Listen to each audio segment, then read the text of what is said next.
have 2 children from my previous marriage. Connor is 13 and Brandon is 11. And Kevin has a daughter, Rachel, who's 21. God put it into our heart to welcome a foster child into the home. We had done some research and we weren't really making much headway, so we felt, well, this just wasn't God's plan for us right now.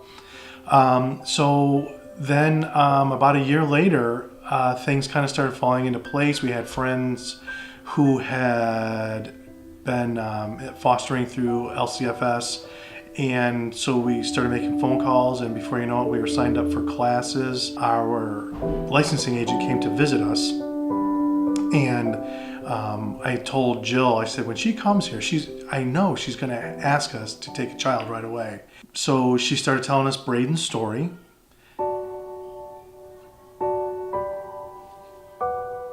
So what we were told about Brayden was that he was in an abuse situation, and his, who they thought was his father's girlfriend, was living with them and had been abusing him and his half brother. And it ended with Brayden sustaining a traumatic brain injury. He spent 3 weeks in the hospital, and thank the Lord, recovered and had a year of extensive therapy after that, where they did occupational therapy, behavioral therapy, speech therapy. He really kind of had to relearn a lot of things we were told. And during that time, he just made an amazing recovery, and thank the Lord, he's just perfect now. The funny thing is when we were on our way to meet Brayden, Kevin says, well, I'm just going to throw the car seat in the car just in case. And I'm like, well, that's crazy. We're going to have to meet a few times so he can get used to us. And he said, well, I'm just going to put it in the car. I said, okay, whatever. And the caseworker says, okay, well, we need to plan on what to do from here. And Kevin says, well, we're ready to take him home today. And she's like, oh, well, that's never happened. Like, I got to make some calls. And he's like, well, you better call whoever you need to call because we're ready.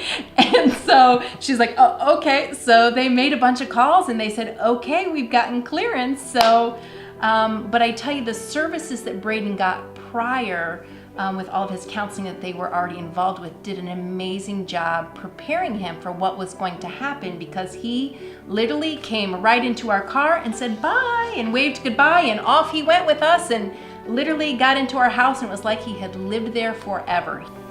I think LCFS was a shelter from the storm because they really walked us through every step of the process, good, bad, or indifferent. Whenever we had a snag or a question or a concern, there was always somebody there to answer our question, to walk us through, to help us, and just make sure that we were successful in being the best parents that we could be.